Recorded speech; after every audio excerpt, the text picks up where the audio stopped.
Hey guys, this is one of my runs on Dare to Defy 3 Stage 2.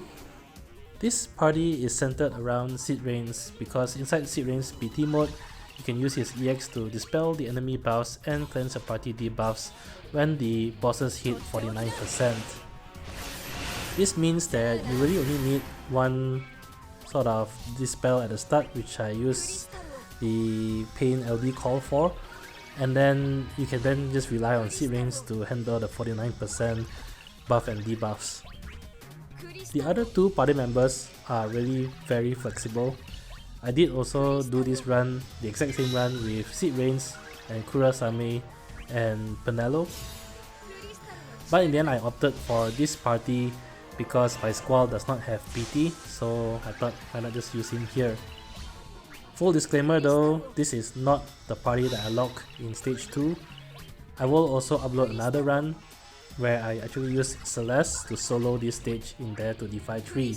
This way I get to save my Seed Rains for a later stage. However, if you have Seed Rains, this is a very good strategy for you because there is a ton of flexibility on the other two party members. Sherlotta's role is just to charge the Force Gauge. So starting first, if you just spam your Force Gauge charger, you can win the Force Gauge race and hit 100% force before the bosses do. If you don't have Sherlotta, just use another Force Gauge charger. Penelo is also another good example. The only drawback with Penelo is that she doesn't have echoes, so some adjustment is needed. Squall is probably the most flexible character on this party. You can use any character with echoes. Like I said, the only reason why I use Squall here is because he doesn't have PT, and so a Squall without BT doesn't really amount to much, so I just use him here as a throwaway character. The only role for the third party member is to use echoes, that's it. In fact, that character doesn't even use call abilities. Anyway, I'm now on turn number 2, which is Seed Rains. The moment you hit like 90 something% Force Gauge, end Sherlotta's turn with PT plus so that Seed Rains can start his turn. Use Lunafreya LD call and then BT plus. You can fit that in, as you can see. Instant turn abilities and BT finishers doesn't really increase the enemy's Force Gauge that much. That allows you to actually squeeze both of them inside here before the bosses hit 100%. Right here you have to use Force Attack because any other action will lead to the bosses getting a full Force Gauge. By going to Force Time here, you are preventing the bosses from going into Force Time, and they will die by the end of your Force Time, so you don't really have to worry about the enemy's Force Time. Now, because of the Lunafreya LD call, there are 2 turns each for Sherlotta and Squall. What you want to do is use 1 Force Echoes each and 1 normal attack each. Save 1 Force Echoes per character. This will also mean that Seed Rains will start his next turn when you have 8 turns of Force Time remaining.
Go straight into BT mode here.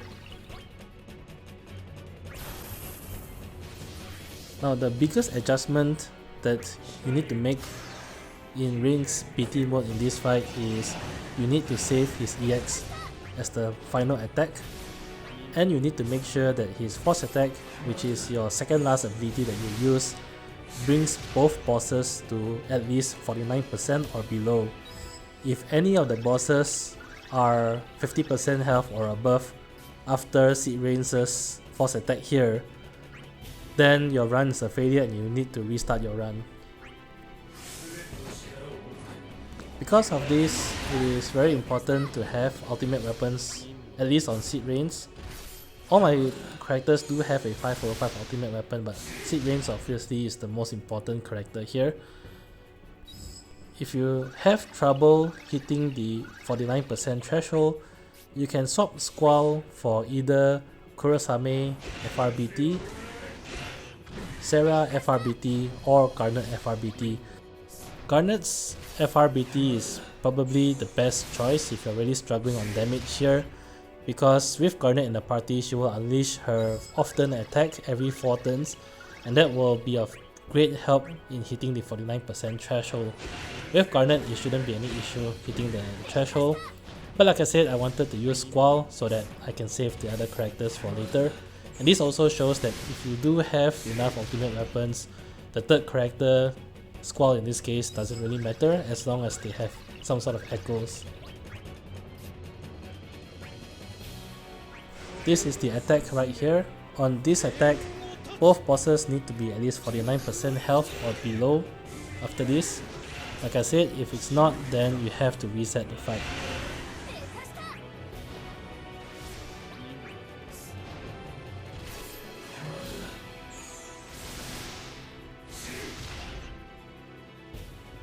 Now that both bosses have hit 49% threshold, they will both buff and debuff the entire field like so.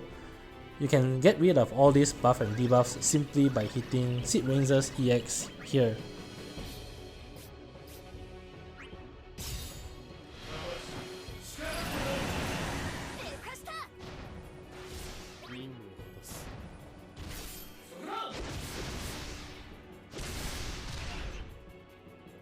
Boom, there goes the buffs and debuffs.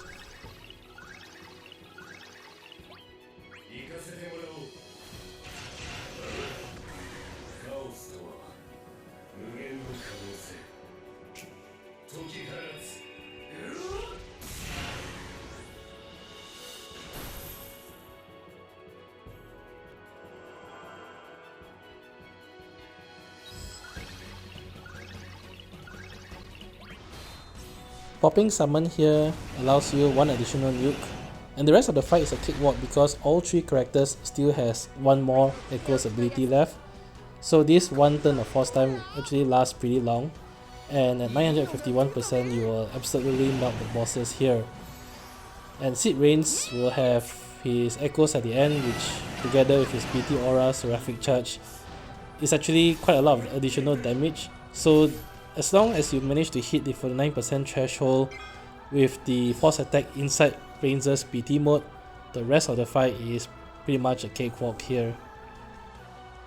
If you did not hit 49% and the buffs and debuffs are still up, at this point the bosses will heal 30 million HP each, which is why I mentioned earlier it's a run ender.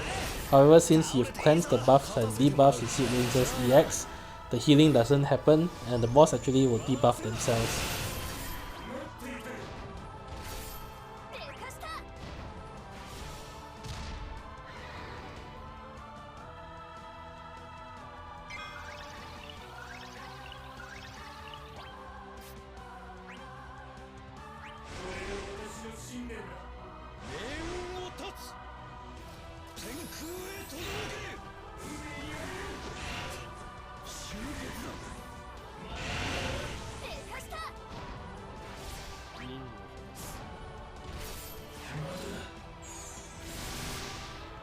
That's it for this run. As always, I hope the video has been helpful, and if you enjoyed the content, do leave a like, comment and subscribe. It really helps a lot. Till then, I'll see you guys in the next Shinryu fight. Bye!